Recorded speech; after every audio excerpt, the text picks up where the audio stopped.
بسم الله الرحمن الرحيم إن الحمد لله نحمده ونستعينه ونستغفره ونستهديه ونعوذ بالله من شرور أنفسنا ومن سيئات أعمالنا من يهده الله فلا مضل له ومن يضلل فلا هادي له وأشهد أن لا إله إلا الله وحده لا شريك له وأشهد أن محمدا عبده ورسوله يا أيها الذين آمنوا اتقوا الله حق تقاته ولا تموتن إلا وأنتم مسلمون يا أيها الناس اتقوا ربكم الذي خلقكم من نفس واحدة وخلق منها زوجها وبث منهما رجالا كثيرا ونساء واتقوا الله الذي تساءلون به والأرحام إن الله كان عليكم رقيبا يا أيها الذين آمنوا اتقوا الله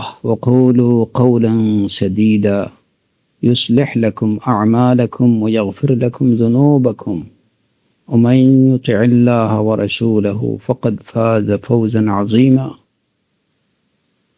أما بعد فإن أصدق الحديث كتاب الله وخير الهدي هدي محمد صلى الله عليه وسلم وشر الأمور محدثاتها وكل محدثة بدعة وكل بدعة ضلالة وكل ضلالة في النار ثم أما بعد أيها الإخوة الكرام السلام عليكم ورحمة الله وبركاته আমাদের আজকের আলোচনার বিষয়বস্তু কি সেই কথাতে যাওয়ার আগে আমি আপনাদের একটি বিষয় বলতে চাইছি। সেটা হচ্ছে যে মূলত আমাদের আলোচনার বিষয়বস্তু হচ্ছে তাওহীদ, এবং আজকের আলোচনার বিষয়বস্তু হচ্ছে আমাদের তাওহীদ।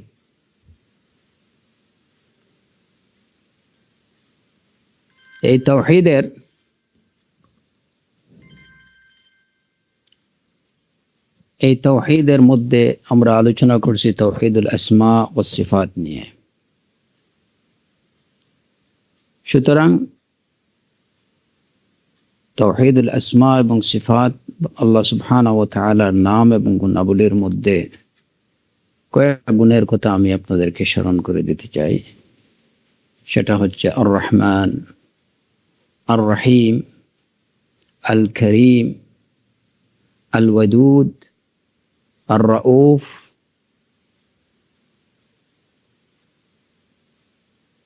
আল হান্নান।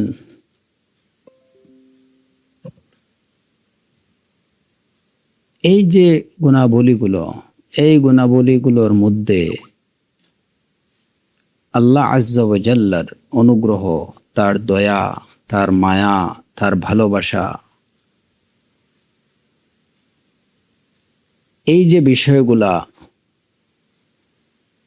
যে কি পরিমাণ দয়া, মায়া, ভালোবাসা, করুণা, অনুগ্রহ, এইসবের অধিকারী আল্লাহ সুবহানাহু ওয়া তাআলা। এবং এই শব্দগুলোর মধ্য দিয়ে যে দয়া, মায়া, ভালোবাসা, এইগুলার বহিঃপ্রকাশ ঘটেছে, দুনিয়ার অন্য কোনো ভাষায় এগুলা উচ্চারণ করা বা এগুলা বোঝানো কোনোভাবেই সম্ভব না। আমরা এক বাক্যে বলতে পারি যে যত প্রকার দয়া, যত প্রকার মায়া, করুণা, ভালোবাসা, সব কিছুর আধার, উৎস এবং দয়া, মায়া, ভালোবাসা বলতে যে পরিপূর্ণ গুণ, যেটা সেই পরিপূর্ণ গুণের একমাত্র অধিকারী আল্লাহ সুবহানাহু ওয়া তাআলা। এই বিশ্বাস আমাদের শুরুতেই রাখতে হবে প্রত্যেককে, এবং এটাই হচ্ছে তাওহীদুল আসমা ওয়াস সিফাতের দাবি। শুধু এগুলোই না, আল্লাহ সুবহানাহু ওয়া তাআলার প্রত্যেকটা সিফাতের বিষয়ে আমরা যেটুকু এই পর্যন্ত আলোচনা করছি বা আমরা যেটুকু জানছি, যে যতগুলো কামাল বা পরিপূর্ণ গুণ, উত্তম পরিপূর্ণ গুণ যা আছে সব কিছুর অধিকারী একমাত্র আল্লাহ সুবহানাহু ওয়া তাআলা। সুতরাং আমরা দয়া বলি, মায়া বলি, ভালোবাসা বলি, যাই বলি, এই সব কিছুর পরিপূর্ণ গুণের অধিকারী রব্বুল আলামিন আরহামুর রাহিমিন। এমনিভাবে আল্লাহ আযজা ওয়া জাল্লার আরেকটা গুণ হচ্ছে, আল্লাহ সুবহানাহু ওয়া তাআলার মধ্যে আরেকটি গুণ হচ্ছে হায়া। আল্লাহ থেকে বেশি লজ্জাশীল। এই গুণ আল্লাহ সুবহানাহু ওয়া তাআলার মধ্যে পরিপূর্ণরূপে বিদ্যমান। তার থেকে বড় লজ্জাশীল আর কেউ দুনিয়াতে নেই। আল হায়ী, তিনি হচ্ছেন পরম লজ্জাশীল। তার থেকে বেশি লজ্জা কেউ রাখে না। তো এই আলোচনা করার উদ্দেশ্য হচ্ছে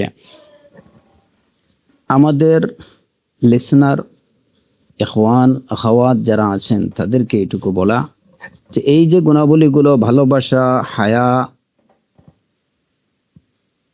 এই গুণগুলোর সাথে আমাদের যে টপিক নির্ধারণ করা হয়েছে, যে ডিফিকাল্টিজ অফ ওমেন বা নারীদের সমস্যা, এই বিষয়ে আমরা যে আলোচনা করার আশা পোষণ করছি, সেই আলোচনার সাথে এই গুণগুলোর সম্পর্ক ওতপ্রোতভাবে জড়িত।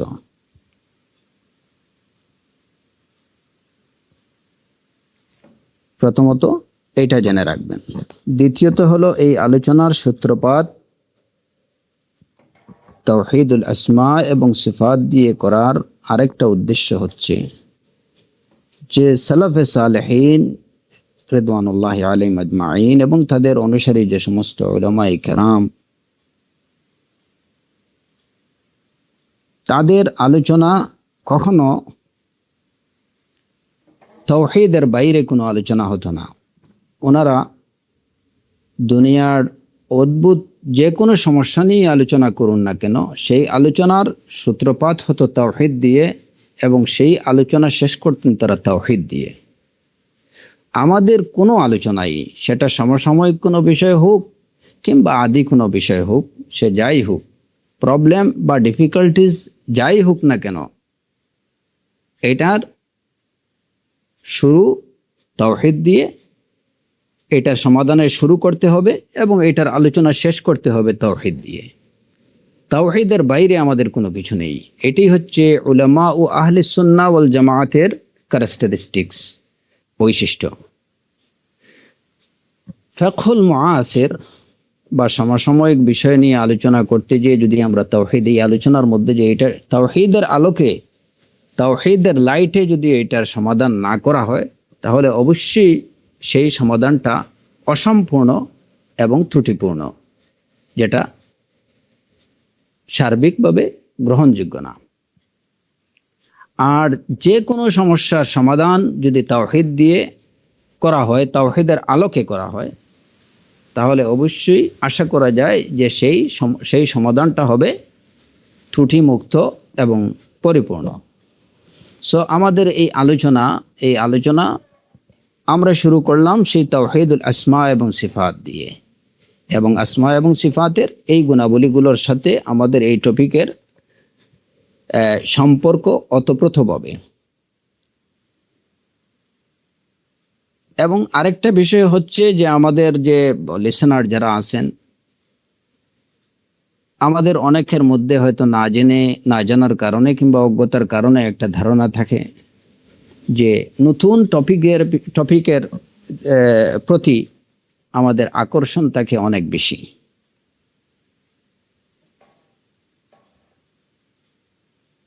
অথচ মৌলিক এবং সবচেয়ে গুরুত্বপূর্ণ যে বিষয়গুলো, সেগুলোর প্রতি হয়তো আমাদের ইন্টারেস্ট অনেকেরই কিছু কম দেখা যায়। এই বদ স্বভাবটা পাল্টাতে হবে। এর একটা উদাহরণ যদি আপনারা দেখেন, যে যদি আজকে কেউ শুনে যে একটা ছেলে, কোনো গ্রামে একটা ছেলে তার বোনের সাথে কিংবা তার মায়ের সাথে ব্যভিচার করছে, তাহলে দেখা যাবে যে পুরো এলাকা, এমনকি পুরো দেশ জুড়ে একটা হইচই শুরু হয়ে গেছে। মানে ব্যাপারটা কি এত বিরাটভাবে, এত বিরাট একটা সমস্যা মনে করে। কিন্তু যদি বলা হয় যে একটা লোক শিরিক করছে, শিরকে আকবার, মুখরিজ মিনাল মিল্লা, তাহলে মানুষের মধ্যে সেই ফিলিংস আসবে না। যতটুকু তারা যখন শুনবে যে একটা ছেলে তার আপনজন কারোর সাথে হয়তো ব্যভিচার করছে, এটা শুনলে মানুষের মধ্যে যে ফিলিংস ক্রিয়েট হবে এবং যে হই হুল্লোড় শুরু হবে, যদি শুনে যে 100 জন লোকও এখানে শিরিক করছে, শিরকে আকবর, তাদের মধ্যে ওই ফিলিংস দেখা দেবে না। অথচ আপনজনের সাথে ব্যভিচারের থেকে শিরক হচ্ছে অনেক বড় জুলম, অনেক বড় পাপ। ইন্না শিরকা লা জুলমুন আযীম। তো জুলমে আজিমের ব্যাপারে মানুষের মধ্যে ফিলিংস কম, মানে ওইটা নিয়ে তারা খুব একটা মাথা ঘামায় না এবং ওইটা তাদের কাছে খুব বড় কোনো বিষয় না। কিন্তু ছোট্ট বিষয় যেটা, ওইটা তাদের কাছে বড়।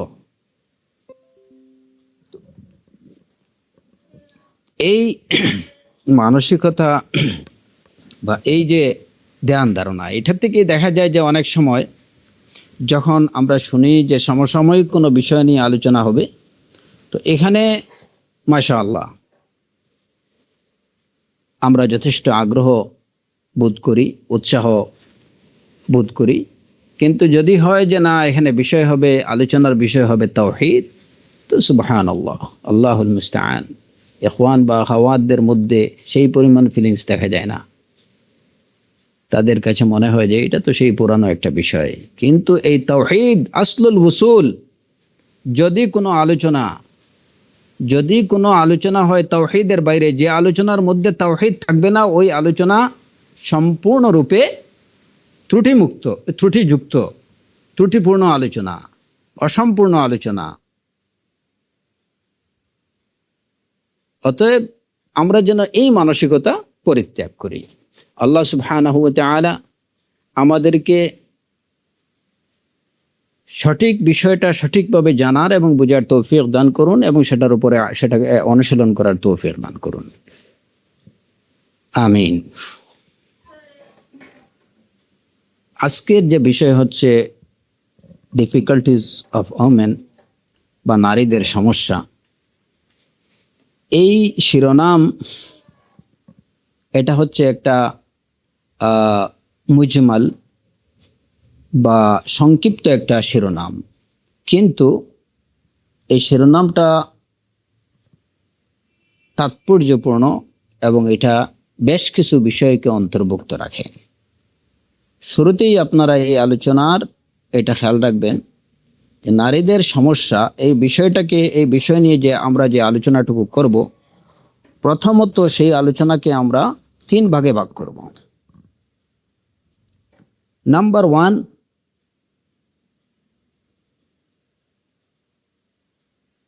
নারীদের সমস্যা, যে সমস্যাগুলো তারা ফেস করেন পুরুষদের পক্ষ থেকে, যে সমস্ত ডিফিকাল্টিসগুলো তারা ফেস করেন পুরুষদের পক্ষ থেকে।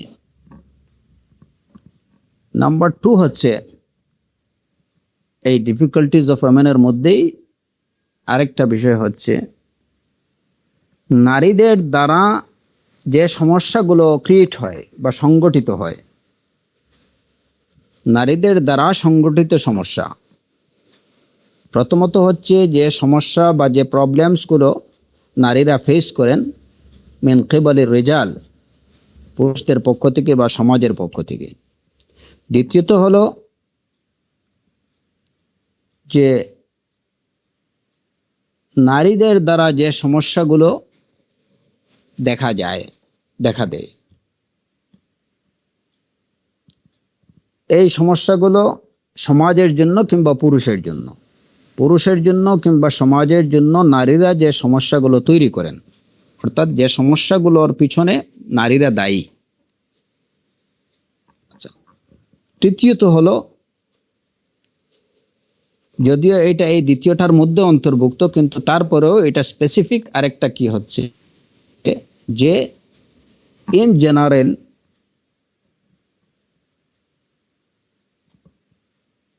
নারীরা যেসব ডিফিকাল্টিসগুলো ফেস করেন সেগুলোর জন্য তারা নিজেরা দায়ী। অর্থাৎ যে সমস্ত সমস্যাগুলোর পিছনে, সমস্যাগুলো নারীরা নারীদের জন্য তৈরি করেন, তাহলে এখানে মূল বিষয়বস্তুটা আমাদের তিন ভাগে ভাগ হলো। এক হলো যে সমস্ত সমস্যাগুলো নারীরা ফেস করেন সমাজের পক্ষ থেকে কিংবা বিশেষ করে পুরুষদের পক্ষ থেকে। দ্বিতীয়ত হলো পুরুষদের জন্য কিংবা সমাজের জন্য নারীরা যে সমস্যাগুলো সৃষ্টি করেন। এবং তৃতীয় বিষয় হলো নারীরা নারীদের জন্য যে সমস্ত সমস্যার কারণ হয়ে থাকেন। মূলত এই তিনটা বিষয় হবে আমাদের, এই তিনটা বিষয় আমরা আলোচনা করব ইনশাআল্লাহ। এবং এই বিষয়গুলো আলোচনা করতে যে আমরা আশা করছি আরও যে এই বিষয়গুলোর মধ্যে যে বিষয়গুলো সাবজেক্ট যেগুলো থাকবে সেগুলোর মধ্যে আসবে ইনশাআল্লাহ, যেমন এখানে নারীদের বিয়ের বিষয়, তারপরে এই বিয়ের মধ্যে কি ধরনের রমণী বিয়ে করা কিংবা কি ধরনের ছেলে বিয়ে করা,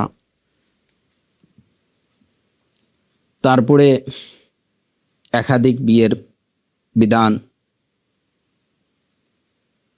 স্বামীর প্রতি স্ত্রীর কর্তব্য, স্ত্রীর প্রতি স্বামীর কর্তব্য,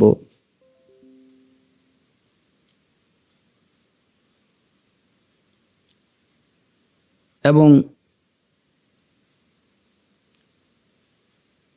ভালোবাসা, মহাব্বা কাকে বলে, ভালোবাসা কাকে বলে, মহাব্বত কাকে বলে, এবং ইশক কাকে বলে, আশিকি বা জুনুনি কাকে বলে।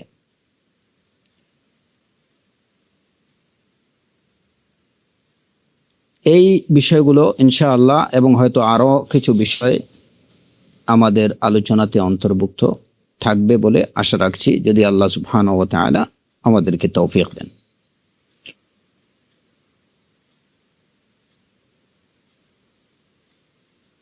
প্রথমত এই তিনটা বিষয়, যে মুশকিলাতগুলো বা যে সমস্যাগুলো নারীদের জন্য, সেটা নারীদের দ্বারা সৃষ্টি হোক কিংবা নারীদের জন্য যে সমস্যাগুলো দেখা দিক, কিংবা নারীরা নারীদের জন্য যেসব সমস্যার কারণ হয়ে দাঁড়ান, এই তিনটা সমস্যার পিছনেই যে কারণগুলো মৌলিক কারণ, সমস্যা সবকিছু মিলিয়ে তো সমস্যা, এই সমস্যাগুলোর কারণটা কি যদি আমরা দেখি, তাহলে দেখা যায় যে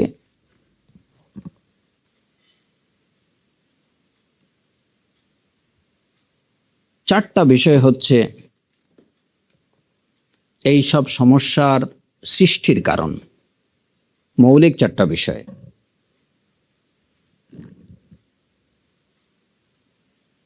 এবং এই চারটা বিষয় হচ্ছে এমন যেগুলা একজন মানুষের মধ্যে, একজন বিশেষ করে একজন মুসলমান বা ইমানদারের মধ্যে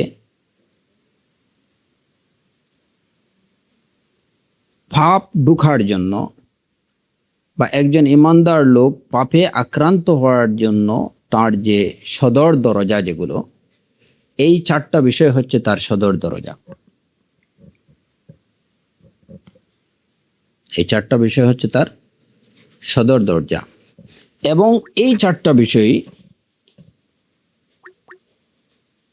বিষয় হচ্ছে নারীদের সমস্যার মূল কারণ, যে সমস্যাগুলো তারা নিজেরা ফেস করেন কিংবা যে সমস্যাগুলো তারা সমাজের জন্য তৈরি করেন কিংবা যে সমস্যাগুলো তারা নিজেরা নিজেদের জন্য তৈরি করেন, এই সব সমস্যার মূল কারণ হচ্ছে এই 4টি বিষয়।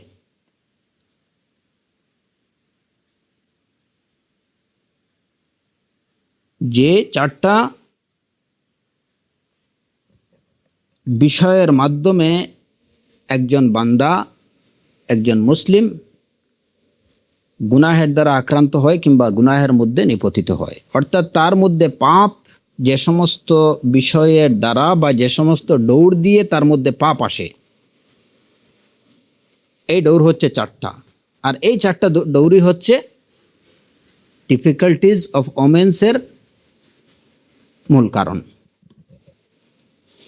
যদি এই 4টা দরজা সঠিকভাবে, এই 4টা দরজার মুখে যদি সঠিকভাবে পাহারাদার বসিয়ে রাখা যায়, এই 4টা দরজাকে যদি সঠিকভাবে পাহারা দেয়া যায়,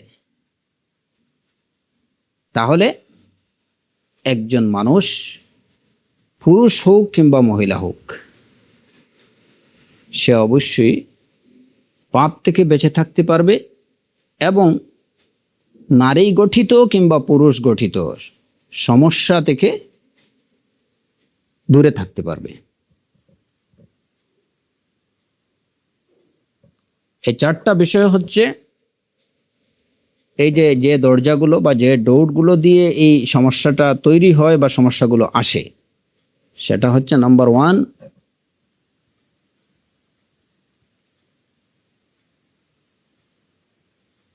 এটাকে আমরা বলতে পারি আল্লাহাজাত অথবা নজরা, চোখ দিয়ে। দ্বিতীয়টি হচ্ছে আল খাতারাত, অন্তর দিয়ে। তৃতীয় বিষয় হচ্ছে আল্লাফাজাত, মুখ দিয়ে। এবং 4 নম্বর যেটা হচ্ছে, সেটা হচ্ছে আল খুতুয়াত, পা দিয়ে। গুনাহ ঢোকার সদর দরজা হলো এই 4টা: চোখ, অন্তর, মুখ, পা। এই 4টা বিষয়কে যদি সঠিকভাবে সংরক্ষণ করা যায়, তাহলে সমাজে নারীরা যেমন কোনো সমস্যার সম্মুখীন হবেন না, ঠিক তেমনিভাবে পুরুষরাও নারীদের দ্বারা কোনো সমস্যার সম্মুখীন হবেন না। এবং শুধু তাই না, এই 4টা দরজাকে যদি সঠিকভাবে পাহারা দেয়া যায়, তাহলে একজন মুমিন, একজন মুসলিম মাসি থেকে, জুনুব থেকে বেঁচে থাকতে পারবে ইনশাআল্লাহ। তো সেই 4টা বিষয় হচ্ছে কি, যে প্রথমত লাহাজাত, যেটা চোখ। সেই চোখ বলতে আমরা কি বুঝি? যে চাহনির দ্বারা, চোখের দ্বারা, চাহনির দ্বারা অনেক সমস্যা সৃষ্টি হয়, অনেক পাপ এটার দ্বারা, যত সব পাপ মানুষ করে থাকে, সেই সব পাপের 4 ভাগের 1 ভাগ হয় এই চোখের দ্বারা। যেহেতু দরজা 4টা, সুতরাং 4 দরজার একটা দরজা হচ্ছে এই চোখ। চোখ বলতে চাহনি, দেখা, এই লাহাজাত। এবং দ্বিতীয় বিষয়টা হচ্ছে খাতারাত। খাতারাত ইমাম এই যে ইবনে কাইয়িম আল জাওজিয়া রাহিমাহুল্লাহ, তিনি এই পরিভাষাই ব্যবহার করছেন: আল লাহাজাত, আল খাতারাত, আল লাফাজাত, আল খুতুয়াত। তো এই যে সিরিয়াল বা সিরিয়ালের ব্যাপারটা না, আসলে মূল বিষয়বস্তু যে 4টা বিষয়ের কথা বলা হলো, যে মানুষের চোখ, তারপরে তার অন্তর, তার মুখ এবং তার পা। সামষ্টিকভাবে এর যে প্রমাণটা আমরা পাই কোরআনে কারীমে, সামষ্টিকভাবে এর প্রমাণ পাওয়া যায় কোরআনে কারীমে যে এই চারটা বিষয় হচ্ছে গুনাহ অনুপ্রবেশের সদর দরজা। এবং মুসলিম সভ্যতায়, মানব সভ্যতায় যেসব সমস্যাগুলো সৃষ্টি হয়, সেই সমস্যার পিছনে মূল কারণ হচ্ছে এই চারটি বিষয়, এই চারটি দরজা। এই চারটা দরজা যদি অরক্ষিত থাকে তাহলে সমস্যা সৃষ্টি হবে। এই চারটা দরজা যদি অরক্ষিত থাকে তাহলে মানুষ পাপের মধ্যে নিমজ্জিত থাকবে। তো এই যে চাহনি, দৃষ্টি, এটা হচ্ছে একটা, এবং অন্তর হচ্ছে আরেকটা। এই দুইটা বিষয়ের কথাই কোরআনে কারীমে আল্লাহ আজ্জা ওয়া জাল্লা বলেছেন, এর প্রতি ইঙ্গিত করে, ইয়ালামু খাইনাতাল আয়ুনি ওয়া মা তুখফিস সুদূর, ইয়ালামু খাইনাতাল আয়ুনি ওয়া মা তুখফিস সুদূর। যে আল্লাহ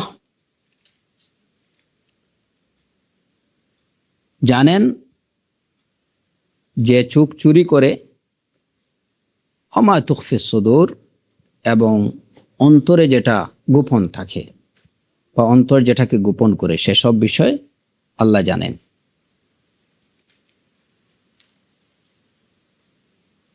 এখানে খাইনাতুল আয়ুন, যে চোখ যে বিষয় যেটা চুরি করে, এখানে এই চোখের কথাই আসলো। ওমা তুখফিস সুদূর, এবং অন্তর যেটাকে গোপন করে। এই লাহাজাত এবং খাতারাত, এই দুইটা বিষয় কিন্তু এই আয়াতের মধ্যে চলে আসলো।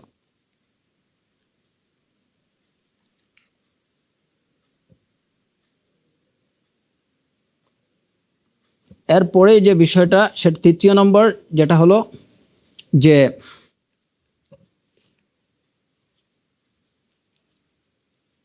এই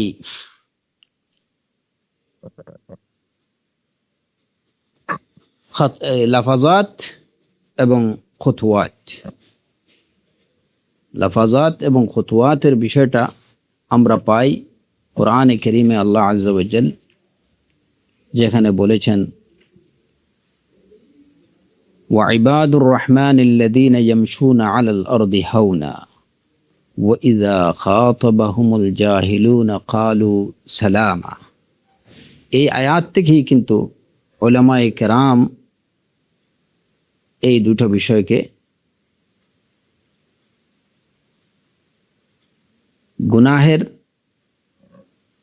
গুনাহ অনুপ্রবেশের পথ হিসাবে চিহ্নিত করেছেন।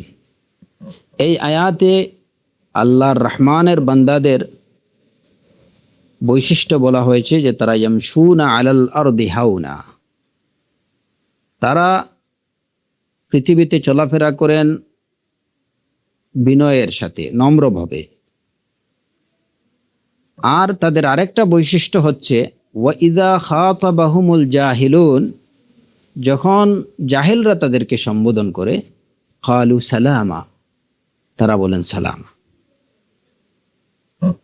এই দুইটা বিষয় হচ্ছে ইবাদুর রহমানের বৈশিষ্ট্য, ইয়ামশুনা আলাল আরদি হাওনা। তাহলে বোঝা গেল যারা এর বিপরীতভাবে দুনিয়াতে চলাফেরা করে, এরা প্রকৃত অর্থে ইবাদুর রহমানের গুণ থেকে বঞ্চিত।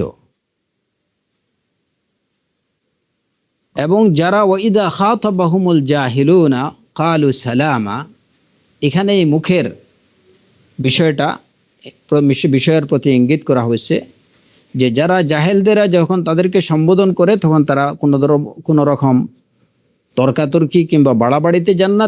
তারা নিজেদের মুখকে সংরক্ষণ করেন, জবানকে সংরক্ষণ করেন, নিয়ন্ত্রণ করেন, সালাম বলে চলে যান।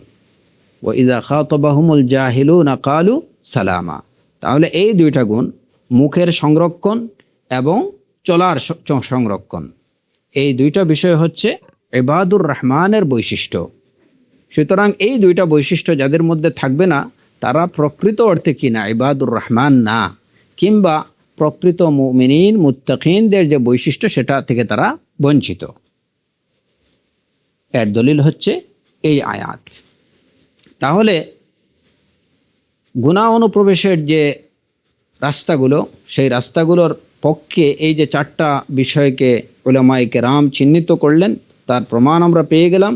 প্রথম আয়াতে ইয়ালামু খাইনাতাল আয়ুনি ওয়া মা তুখফিস সুদূর, হ্যাঁ, এই আয়াতে চোখের এবং অন্তরের কথা বলা হলো, যে আল্লাহ জানেন চোখ কি চুরি করতেছে আর অন্তরের মধ্যে অন্তর কি গোপন করতেছে। অন্তরের বিষয়গুলো যদিও মানুষের কাছে গোপন করা যায়, কিন্তু আল্লাহ সুবহানাহু ওয়া তাআলার কাছে তো সেগুলো গোপন করা যায় না। চোখের বিষয়টা যদিও হয়তো আমি একজন লোক চোখ দিয়ে কিছু চুরি করে, সেটা অন্য কেউ না দেখে, কিন্তু ইয়ালামু খাইনাতাল আয়ুন, কে? আল্লাহ আজ্জা ওয়া জাল। আল্লাহ সুবহানাহু ওয়া তাআলা দেখতেছেন কোন ব্যক্তি তার চোখকে কি কাজে, চোখ দিয়ে সে কি করছে, কি চুরি করছে। সেই চোখের চুরি, চোখের চুরি বলতে আমরা কি বুঝি? আসলে চোখ দিয়ে তো কারো কোনো বাহ্যিক অর্থ সম্পদ নেওয়া যায় না, কারো প্যাকেট থেকে টাকা তো চোখ দিয়ে নেওয়া যায় না, কিংবা কারো গোল্ড অর্নামেন্ট তো চুরি করা যায় না। তাহলে চোখ দিয়ে কিভাবে চুরি করা হয়? মূলত চোখ দিয়ে যে চুরি করা হয়, এই চুরির সাধারণত হাত দিয়ে চুরি করলে যার চুরি করা হয় বা যে লোকের সম্পদ নেওয়া হয় সে ক্ষতিগ্রস্ত হয়, বাহ্যিকভাবে সে ক্ষতিগ্রস্ত হয়। কিন্তু চোখের চুরি, এই চোখের চুরি দ্বারা যে চুরি করে সেই সবচেয়ে বেশি ক্ষতিগ্রস্ত হয়, এবং এটা বাহ্যিকভাবে, অর্থগতভাবে, দুভাবেই। এই হচ্ছে এই যে চোখের চুরি, খাইনাতুল আয়ুন, চোখের চুরি এবং হাতের চুরি, এই দুইটার মধ্যে পার্থক্য হলো এইটুকু। চোখের চুরির দ্বারা যে চুরি করে সে সবচেয়ে বেশি ক্ষতিগ্রস্ত হয়, আর হাতের চুরির দ্বারা বাহ্যিকভাবে যে লোকের অর্থ সম্পদ চুরি করা হয় সে ক্ষতিগ্রস্ত হয়। তো আল্লাহ সুবহানাহু ওয়া তাআলা ইয়ালামু খাইনাতাল আয়ুন ওয়া মা তুখফিস সুদূর, এবং এই দুইটা বিষয়ে এমন যে এগুলা সম্পর্কে যদি ব্যক্তি সে নিজে স্বীকার না করে, তাহলে সাধারণত কোনো মানুষ এ সম্পর্কে জানতে পারে না। যেমন একজন লোক তার অন্তরের মধ্যে কোনো হারাম বিষয়ের প্রতি ভালোবাসা পোষণ করছে, কিংবা কোনো ব্যক্তি অন্তরের মধ্যে কোনো হারাম চিন্তাভাবনা পোষণ করছে, এই বিষয়টা সে জানে। মানুষের মধ্যে বা মখলুকের মধ্যে আর কেউ জানে না, জানেন একমাত্র রব্বুল আলামিন। ইয়ালামু খাইনাতাল আয়ুন ওয়া মা তুখফিস সুদূর।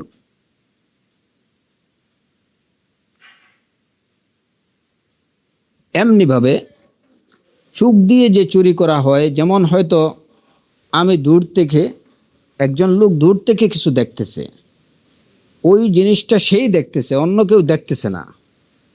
সে দেখছে একটা হারাম কিছু দেখছে, যেটা দেখার পারমিশন ইসলাম তাকে দেয়নি, সেটা সে দেখছে। হয়তো অন্য কোনো মাখলুক সেটা দেখছে না, এর কোনো সাক্ষী নেই, কারণ সে চুরি করে দেখছে রাতের আধারে কিংবা দিন দুপুরে নির্জনে, সে একাকী দেখছে। কিন্তু প্রকৃত অর্থে সে একা দেখছে না, দেখছেন কে? ইয়ালামু খাইনাতাল আয়ুনি ওয়া মা তুখফিস সুদূর, যিনি সেই আল্লাহ আজ্জা ওয়া জাল্লা দেখছেন। এই দুটা বিষয় হচ্ছে অত্যন্ত মারাত্মক। অনেক সময় বাহ্যিকভাবে এ দুটি বিষয়ে যখন মানুষ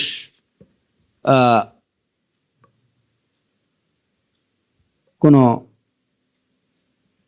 এই দুইটা বিষয়কে ইউজ করে, তার অন্তরকে ইউজ করে সে কোনো কিছু করে, কিংবা তার চোখ দ্বারা সে কোনো কিছু চুরি করে, তো বাহ্যিকভাবে এর কোনো প্রমাণ বা সাক্ষ্য পাওয়া যায় না।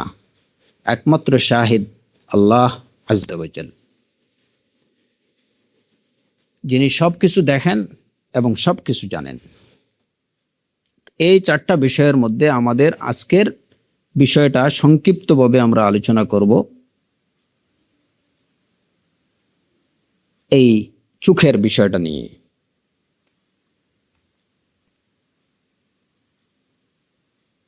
চোখের দ্বারাই কিন্তু পাপের যত সব পাপ মানুষ করে, এর বলতে হয় যে সব পাপের উৎস এর বা কিংবা বেশিরভাগ পাপের উৎস হচ্ছে এই চোখ বা দৃষ্টি। এই কারণে দেখা যায় যে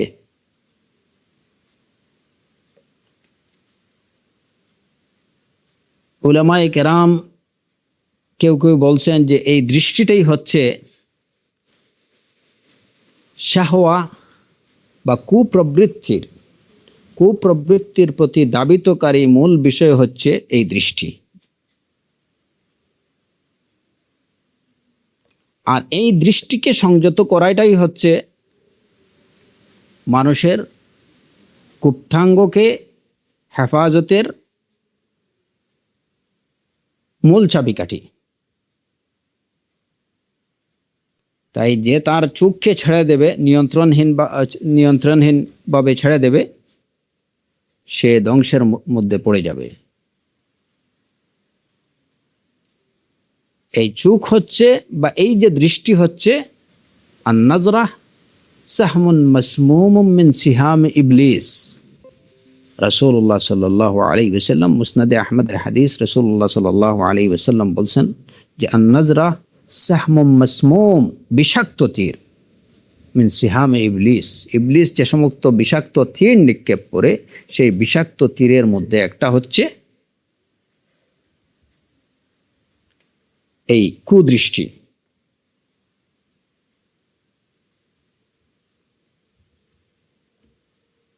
এই বিষাক্ত তীরের মধ্যে একটা কি হচ্ছে, একটা তীর হচ্ছে কুদৃষ্টি। এই কারণে আমরা দেখি যে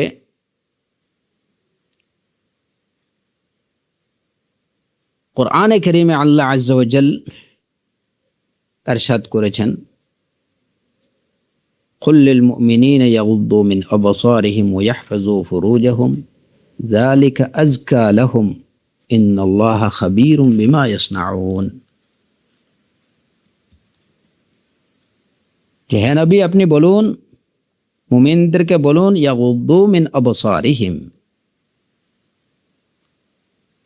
তারা যেন তাদের চোখকে,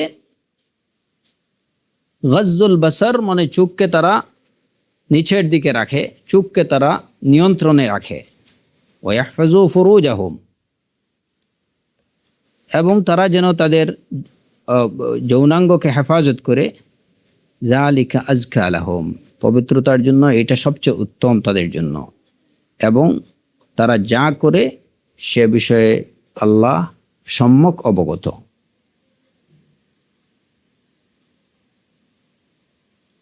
এবং এর পরের আয়াতে আল্লাহ সুবহানাহু ওয়া তাআলা মুমিনাতদেরকেও সেই একই নির্দেশ দিয়েছেন যে কুল লিল মুমিনাত ইয়াগযুযনা মিন আবসারিহিন্না ওয়া ইয়াহফাযনা ফুরুজাহুন্না, তারা যেন তাদের চোখকে নত রাখে এবং নিজেদের যৌনাঙ্গ যেন তারা হেফাজত করে। এখানে এই যে আয়াতগুলোতে আল্লাহ সুবহানাহু ওয়া তাআলা মুমিন এবং মুমিনাতদেরকে নির্দেশ দিয়েছেন, সেটা হচ্ছে ইয়াগুদ্দু মিন আবসারিহিম, চোখকে সংযত রাখা, নত রাখা। মুমিন এবং মুমিনাতদের প্রতি এটাই হচ্ছে নির্দেশ। কারণ এই নাজরা সাহমুম মিন সিহাম ইবলিস, এবং রাসূলুল্লাহ সাল্লাল্লাহু আলাইহি ওয়াসাল্লাম আরো সুস্পষ্টভাবে জানিয়ে দিয়েছেন, ফামান গাদ্দা বাসারাহু লিল্লাহ আওরাসাহু হালাওয়াহ ইয়াজিদুহা ফি কলবিহি ইলা ইয়াউমি ইয়ালকাহ। যে তার চোখকে, দৃষ্টিকে সংযত রাখবে, আল্লাহ সুবহানাহু ওয়া তাআলা তার অন্তরের মধ্যে আওরাসাহু হালাওয়াহ ইয়াজিদুহা ফি কলবিহি, সে তার অন্তরে একটা হালাওয়া, অন্তরে একটা স্বাদ সে উপলব্ধি করবে, পাবে, ইলা ইয়াউমি ইয়ালকাহ। যদি সে তার চোখকে নিয়ন্ত্রণে রাখতে পারে তাহলে এর পরিবর্তে আল্লাহ সুবহানাহু ওয়া তাআলা তার অন্তরে এমন একটা স্বাদ দেবেন যেটা সে আল্লাহর সাথে সাক্ষাৎ পর্যন্ত যে স্বাদ সে উপলব্ধি করবে। এই হচ্ছে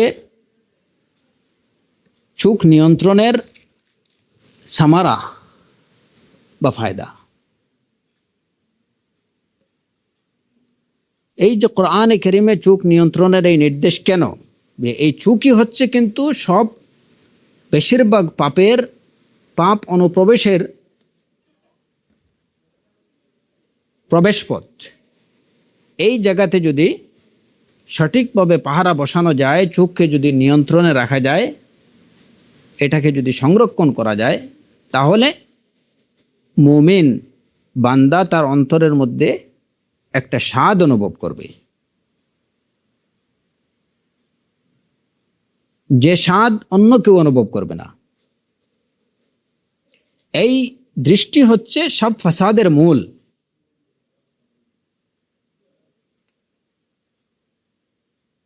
প্রথমত এই দৃষ্টি দ্বারা, এই যে রাসূলুল্লাহ সাল্লাল্লাহু আলাইহি ওয়াসাল্লাম এই যে দৃষ্টির দ্বারা যে সমস্ত ফাসাদ বা বিশৃঙ্খলা তৈরি হয়, তার মধ্যে একটা হচ্ছে যে এর দ্বারা মানুষের অন্তর বিনষ্ট হয়ে যায়, কারণ এটা হচ্ছে শয়তানের একটা বিষাক্ত তীর। দ্বিতীয় হচ্ছে এই কুদৃষ্টির দ্বারা শয়তান তার অন্তরে প্রবেশ করে ফেলে।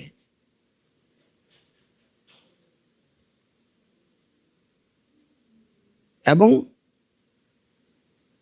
এর আরেকটা কুফল হচ্ছে যে এই দৃষ্টি মানুষের অন্তরকে, একজন মুমিন বা মুসলিমের অন্তরকে আল্লাহর জিকির থেকে সরিয়ে নেয়। তার জন্য কল্যাণকর যেসব বিষয় আছে, ভালো কাজ থেকে তাকে সরিয়ে রাখে, এবং সব সময় ইয়াহুলু বাইনাহু ওয়া বাইনাহা, ওই দৃষ্টি, যে বিষয়টার প্রতি তার দৃষ্টি পড়ছে ওই বিষয় নিয়েই সে সব সময় ব্যস্ত থাকে, এবং অন্য সব তার দুনিয়ার জন্য, তার আখিরাতের জন্য যেসব ভালো কাজ, কল্যাণমূলক কাজ, সেই সমস্ত কাজের বিষয়ে সে উদাসীন হয়ে যায়, ওইগুলোর প্রতি তার কোনো খবর থাকে না। তাহলে কি দেখা গেল যে এই কুদৃষ্টির দ্বারা যে সমস্যা, যে কুদৃষ্টির কুফলগুলোর মধ্যে একটা হচ্ছে যে এর দ্বারা তার অন্তর কি হয়ে যায়? বিষাক্ত হয়ে যায়। আল্লাহর প্রতি তার যে আবেগ, আল্লাহর প্রতি যে মুহাব্বা, সেই মুহাব্বা তার অন্তর থেকে সরে যায়, কারণ এটা হচ্ছে সাহমুম মিন সিহামে ইবলিস। দ্বিতীয় হচ্ছে এই কুদৃষ্টির দ্বারা, যেমন একটা খালি জায়গাতে যেমন খুব দ্রুত বাতাস ঢুকে, ঠিক এমনিভাবেই কুদৃষ্টির সাথে সাথেই কিন্তু শয়তান তার অন্তরে প্রবেশ করে নেয়, এবং সে যে বিষয়টার প্রতি দৃষ্টি ফেলেছে বা যে বিষয়টার প্রতি সে তাকিয়েছে, ওই বিষয়টার মুহাব্বা, ওই বিষয়টার বা ওই বস্তুটাকে সুন্দর করে তার অন্তরে উপস্থাপন করতে শুরু করে, যেন সে অন্য কিছু এর প্রতিফল কি হয়, যে তখন ওই লোকটা অন্য কোনো ভালো বিষয় সম্পর্কে আর চিন্তা করতে পারে না, সে ওইটা নিয়েই নিমগ্ন হয়ে যায়। তার মাথার মধ্যে সবসময় ওই বিষয়টা, যেটার দিকে সে তাকাইছে, ওই বিষয়টাই সবসময় তার মাথার মধ্যে ঘুরপাক খেতে থাকে, এবং তার অন্তর, তার কাল্ব আল্লাহর জিকির থেকে গাফিল হয়ে যায়।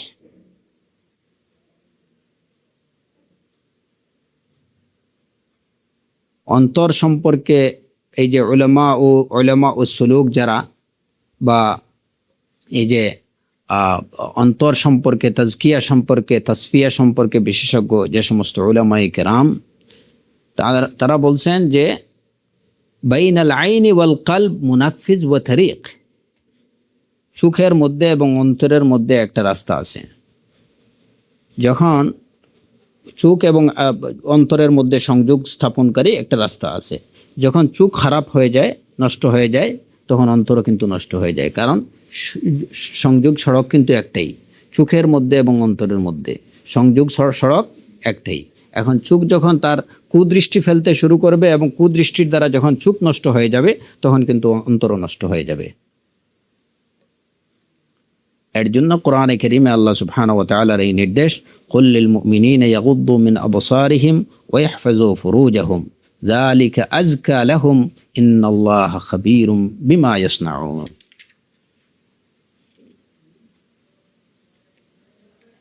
এরপরে হলো যে এই কুদৃষ্টি দ্বারা অন্তর অন্ধকারাচ্ছন্ন হয়ে যায়।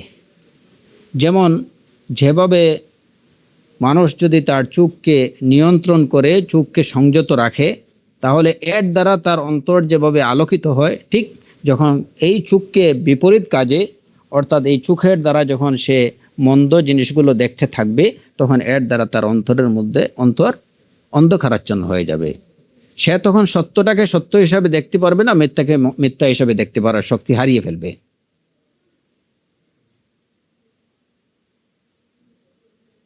এর জন্য দেখা যায় যে কোনো সালেহিনরা বলছেন যে ব্যক্তি তার ইত্তিবায়ে সুন্নাহর দ্বারা তার বাহ্যিক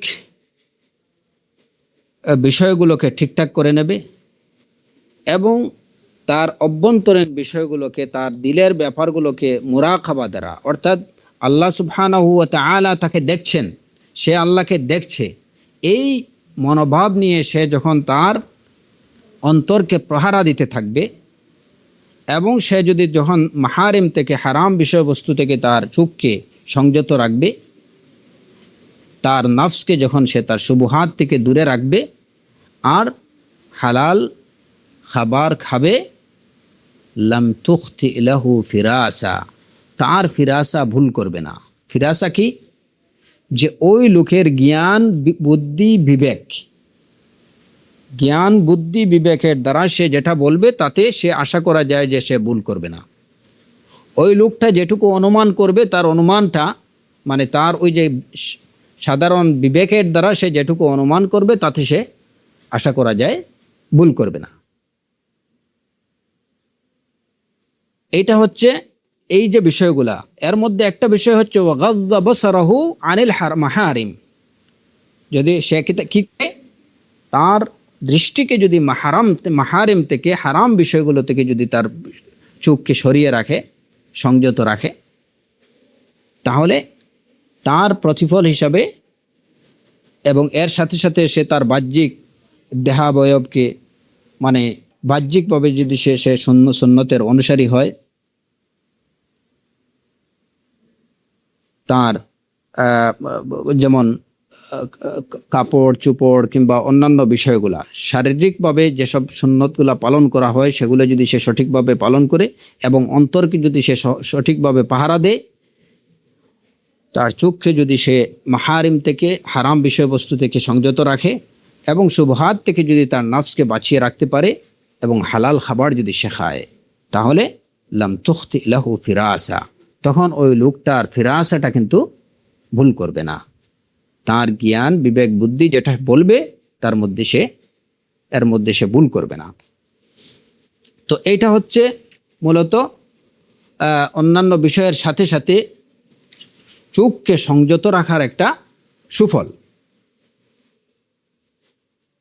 এই চোখের দ্বারাই কিন্তু যত সব কি আছে সমস্যা, কুল্লাল হাওয়াদিসি মাবদাহা মিনান নাজারি ওয়া মু'জামুন নারি মিন মুস্তাসগিরিশ শারারি। এখানে কবি বলছেন যে যত হাওয়াদিস বা যত ঘটনা আছে, সবগুলো ঘটনার উৎপত্তি কিন্তু নাজার থেকে, এই দৃষ্টি থেকেই। সুতরাং নজরকে সংযত রাখতে হবে। রাসূলুল্লাহ সাল্লাল্লাহু আলাইহি ওয়াসাল্লাম বলেছেন, লা তাত্তাবি'ন নাজরাতা আন নাজরাহ ফাইন্নামা লাকাল উলা ওয়া লাইসাত লাকাল উখরা। একটা দৃষ্টি যেন আরেকটা দৃষ্টির অনুসরণ না করে, কারণ প্রথম দৃষ্টি এটা তোমার জন্য, কিন্তু দ্বিতীয়বার যদি তুমি তাকাও তাহলে সেটা তোমার জন্য হবে না, এটা তোমার বিরুদ্ধে হয়ে যাবে। হঠাৎ করে তুমি কোনো কিছুর প্রতি তোমার চোখ পড়ে গেছে, ফলে ব্যাস বেখেয়াল বশত কিংবা এমনিতেই চলার পথে হঠাৎ করে কোনো কিছুর উপরে নজর পড়ে গেছে, দৃষ্টি পড়ে গেছে, হ্যাঁ, ফাইন্নামা লাকাল উলা, এটা কোনো অসুবিধা নাই। কিন্তু এরপরে একবার পড়ার পরে যদি তুমি আবার পুনরায় ওইটার দিকে তাকাও তাহলে কিন্তু এটার জন্য তোমাকে জবাবদিহি করতে হবে।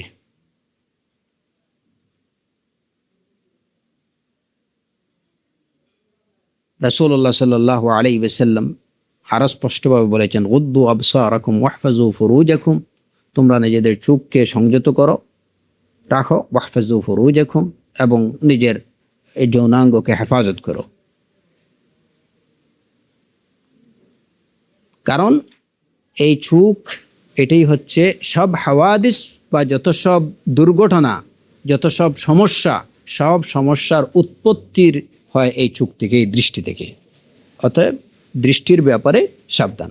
আজকের আলোচনা আমরা এখানেই রাখতে চাই। আলোচনার যে মূল বিষয়টা হচ্ছে যে আজকের সমাজে কিংবা সব সময় মানব সভ্যতার শুরু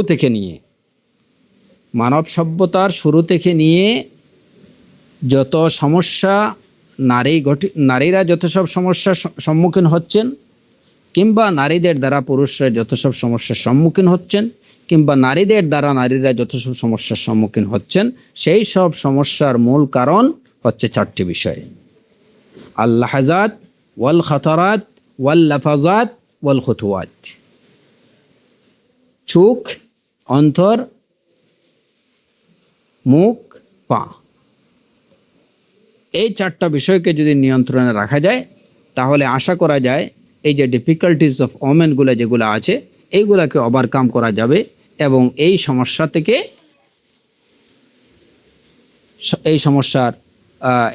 থেকে উত্তরণ করা যাবে সহজভাবে ইনশাআল্লাহ।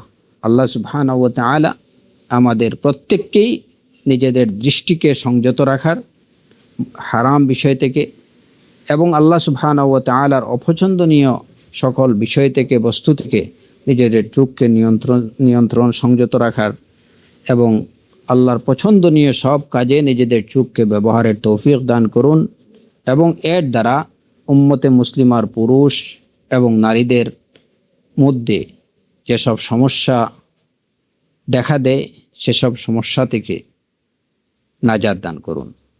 আল্লাহুম্মা আমিন। ওয়া সাল্লাল্লাহু আলা নাবিয়্যিনা মুহাম্মদ ওয়া আলা আলিহি ওয়া সাহবিহি আজমাইন।